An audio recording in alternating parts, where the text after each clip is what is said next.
그럼 여러분, 지금쯤 여러분들도 속에 끓는 어떤 털어버릴 수 없는 자책, 털어버릴 수 없는 어떤 위기, 털어버릴 수 없는 이 막막함들이 여러분의 영혼과 여러분이라는 존재를 계속 파고 계속 채우는 하나님의 손길인 것입니다.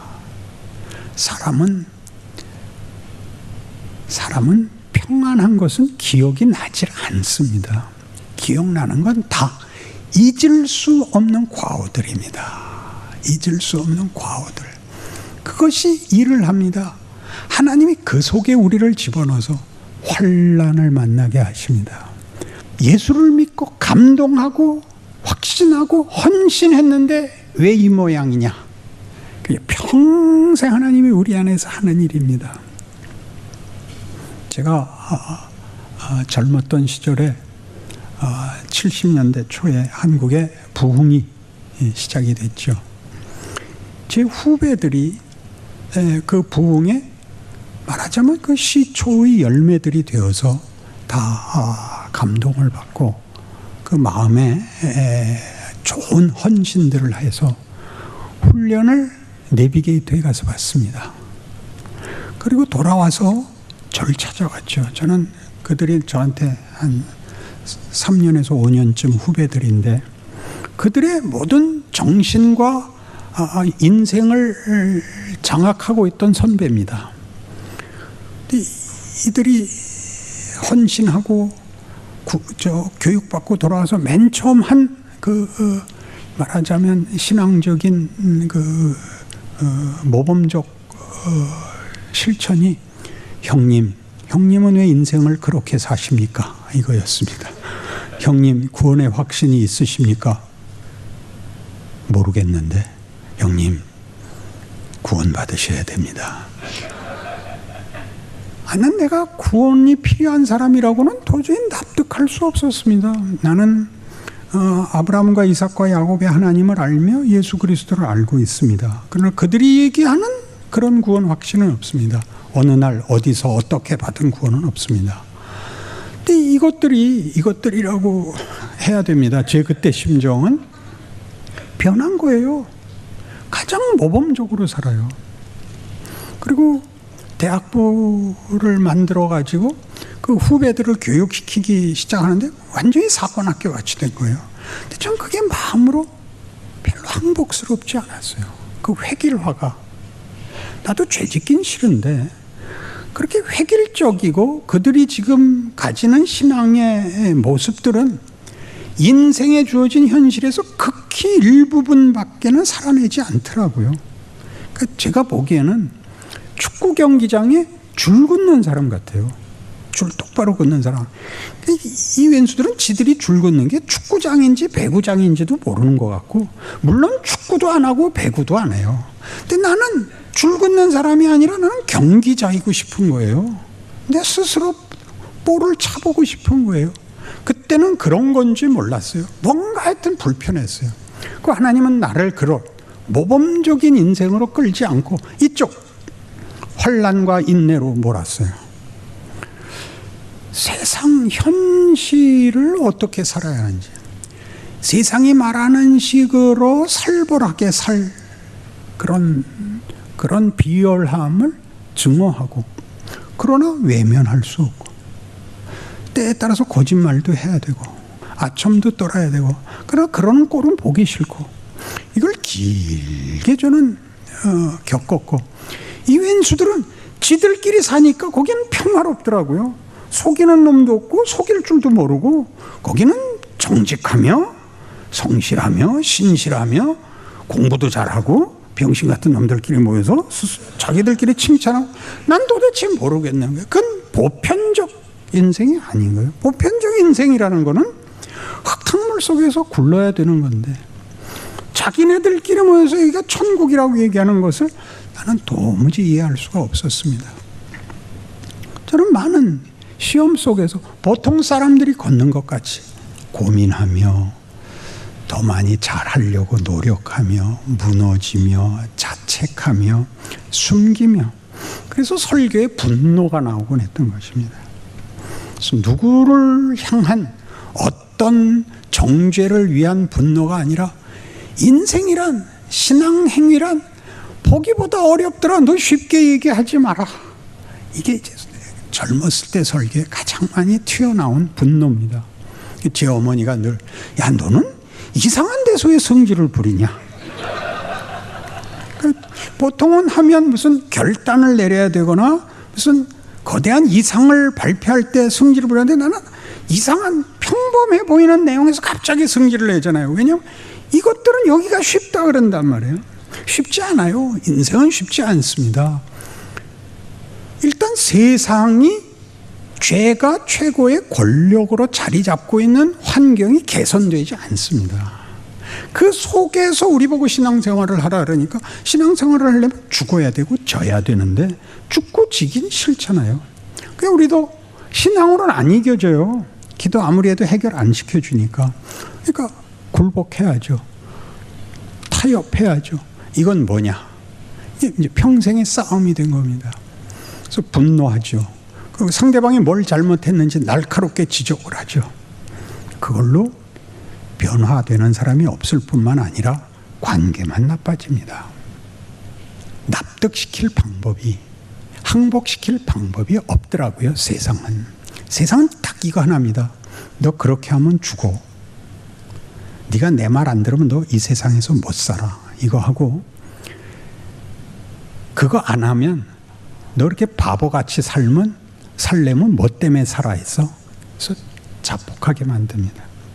원수를 갚기 위해서 스스로 분노가 되게 하든지 쓸모없어서 죽겠다고 하든지 둘 다 죽음으로 몰고 갑니다. 근데 여기 8장 2절에 나온 바와 같이 이 둘의 갈등은 누가 이긴다고요? 생명의 성령의 법이 죄와 사망의 법에서 우리를 구원할 것입니다. 이길 것입니다. 그게 우리의 믿음입니다. 그러니까 여러분에게 일어나는 어떤 실패와 그런 후회들이 일을 합니다. 그것 하나하나를 지워버리고 안 하는 도덕성과 윤리성과 유능성의 문제가 아니라 하나님은 모든 데에다가 기적을 담을 수 있는데 우리로 하여금 그 기적의 내용, 존재, 그런 성품, 그런 본질을 갖게 하시기 위하여 나로 살아서 내가 만나고 결정하고 책임지고 후회하고 다시 하고 발전해서 승리의 길로 나아가 그것이 나라는 존재의 내용이 되게 하시는 것을 원합니다. 이 뒷부분이 그게 뭐냐 하는 문제죠. 로마서 8장에 의하면 15절 너희는 다시 무서워하는 종의 영을 받지 아니하고 양자의 영을 받았으므로 우리가 아빠 아버지라고 부르짖느니라. 성령이 친히 우리의 영과 더불어 우리가 하나님의 자녀인 것을 증언하시나니 자녀이면 또한 상속자 곧 하나님의 상속자요 그리스도와 함께한 상속자니 우리가 그와 함께 영광을 받기 위하여 고난도 함께 받아야 할 것이니라. 그러니까 고난이 왜 있다고 생각하세요? 세상을 이기기 위해서 고난이 있는 게 아니라 우리 자신이 완성되기 위하여 하나님이 준 과정, 방법이라 말입니다.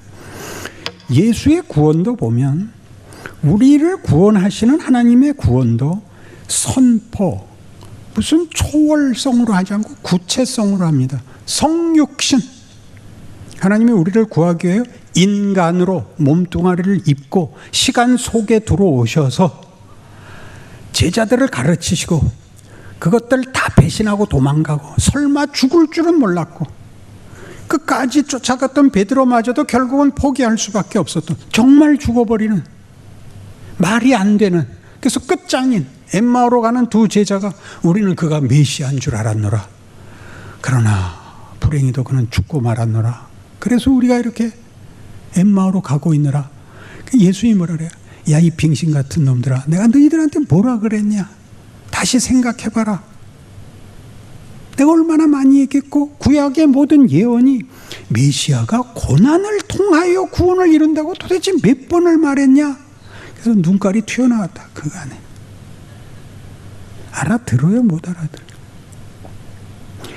하나님이 이루신 구원도 구체성을 가지고 육체와 시간과 공간과 사건 속에서 그걸 이루어내듯이 우리 각각의 구원의 완성도 시간과 공간과 육체와 시간이라는 우리의 현실의 모든 정황, 그때 상황, 그때 묶여진 모든 조건 속에서 이럴까 저럴까 이게 맞나 저게 맞나 이런 모든 염려, 걱정, 막연함, 에라 모르겠다들이 다 합쳐서 뭘 만든다고요? 세상이 하는 위협과 세상이 하는 시험은 결국 사망으로 우리를 끌고 가고 헛되고 예수 안에 있는 것만이 우리를 진정한 가치와 승리와 명예로 이끈다를 알게 됩니다. 세상이 주는 게 결국 뭔지, 하나님이 예수 안에서 주려고 하는 것과 어떻게 서로 다른지를 모르면 예수를 믿는다는 것에 대한 용기도 항복도 관용도 대범함도 없어요. 예수를 믿는 것은 위대한 겁니다. 여러분, 세상이 여러분에게 얘기하는 건 다 헛된 것입니다. 지금은 그게 맛있어서 다 쫓아다니고 예수 믿으라는 말이 무슨 말인지 모를 겁니다. 기독교만이 인간은 사랑, 용서, 이해, 관용, 자비, 긍휼을 베풀어야 되는 존재라고 얘기하고 세상은 이겨야 되고 속여야 되고 죽여야 된다고 얘기합니다. 나는 기독교가 구랄해도 좋습니다. 이것이 도덕적 가치를 갖고 있기 때문에, 종교적 가치를 갖고 있기 때문에 이 말들을 선언하는 것으로는 아직 멀은 겁니다. 인간이라는 존재는 우리가 이해하고 기대하는 것보다 훨씬 커서 기독교가 말하는 인간이라는 존재는 정말 그렇습니다. 에베소서 1장에 나오는 대로 우리는 하나님의 영광의 찬송이 되는 것입니다. 하나님을 위하여가 아니라 하나님이 우리를 거기까지 요구하셨다는 것을 아는 그런 감격입니다. 하나님은 정말 하나님다우십니다. 우리를 이런 창조물을 만드셨으니까요 라고 얘기하는 겁니다. 하나님이 우리 앞에 우리가 처음에는 만나면 백전백패하는 그런 환경 속에서 우리를 구원하십니다. 그래서 구원받은 게 오히려 괴롭습니다. 오죽하면 이런 대각성 운동 때 미국에서는 이런 말이 유행이었습니다. 천막 집회를 합니다. 교회당은 작고 부흥시기에 회집하는 인원은 너무 많아서 들판에 천막을 치고 포장이 안 된 길이었기 때문에 비가 오면 질척질척합니다. 그러니까 텐트 안에 의자를 놓고 가운데 톱밥을 깝니다. 그래서 톱밥길을 걷는다는 것은 예배 마치고 구원 초청 때 앞 강단으로 나온 것을 말합니다. 톱밥길을 걷는다.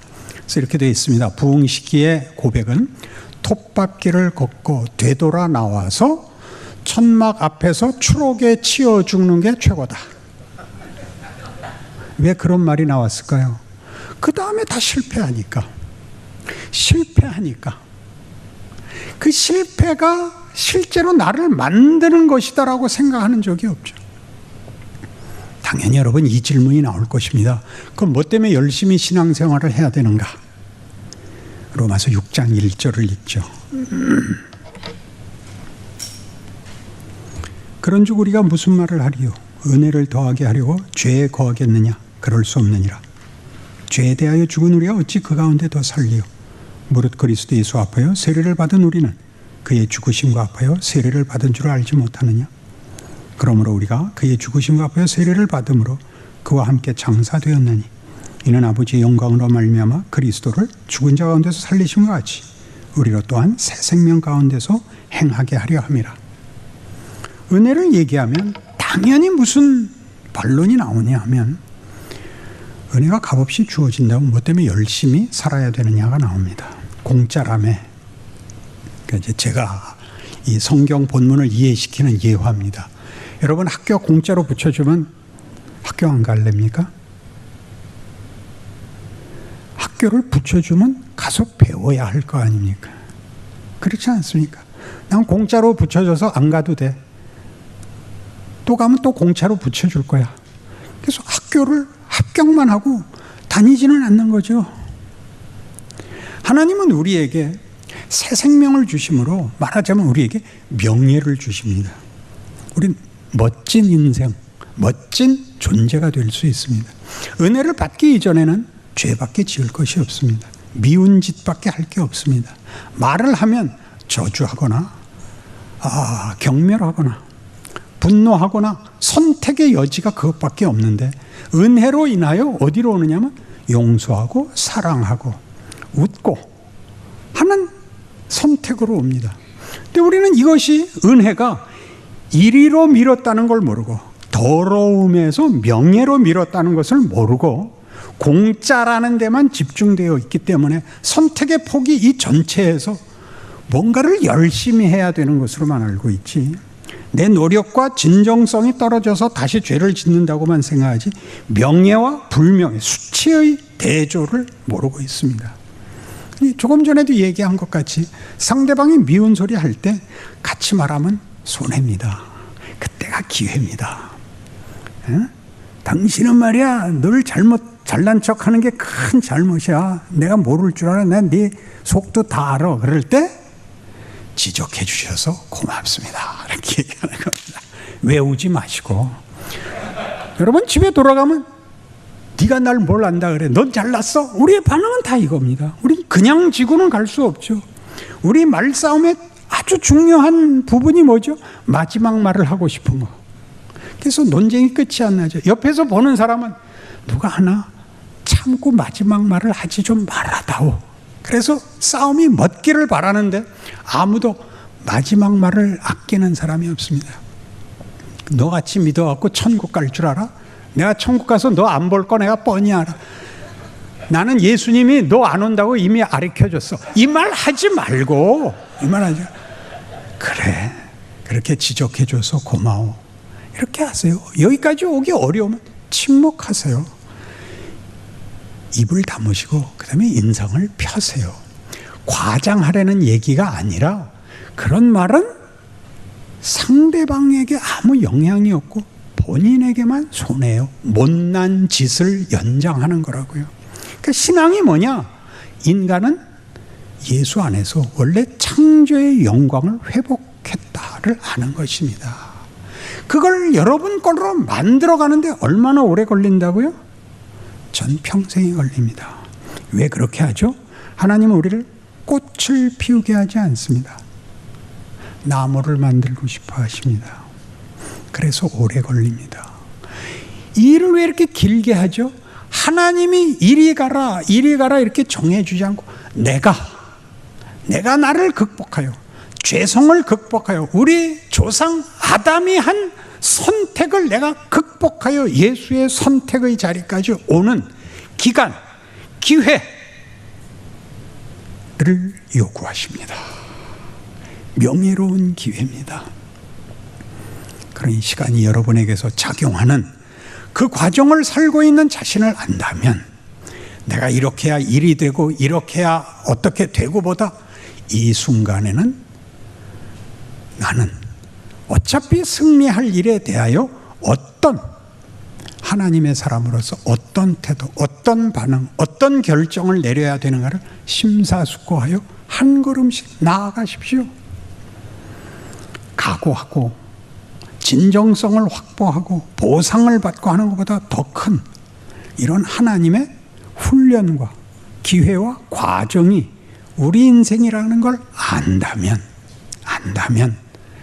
우리의 현실은 막막하면서 벗어납니다. 지금 내가 해야 할 길은 무슨 보상도, 안전도, 그리고 무슨 운명이 왔다 갔다 하는 문제가 아니라 책임 있는 신자의 증언이다. 지금 할 거는 지금 하자. 더 큰 거를 한다는 이유, 핑계로 지금을 외면하지는 말자. 사랑합시다. 라는 얘기는 지금 해야 되는 지금 행동해야 되는 것입니다. 지금 하지 않는 건 다 거짓말입니다. 지금 못했으면 내일은 오늘 못한 것을 후회한 만큼 나아가야 됩니다. 후회를 연장시키지 마시고 후회를 유익으로 삼아내십시오. 이것이 신자가 하는 시간입니다. 각각에게 준 생애입니다. 그러니 전 역사는 반복해서 역사 자체는 어떻게 문명이 발전하고 무슨 문화가 발전하고 경제활동이 확대됐는지 모르지만 모든 인생은 다 태어나서 죽기까지 이 과정을 반복하는 겁니다.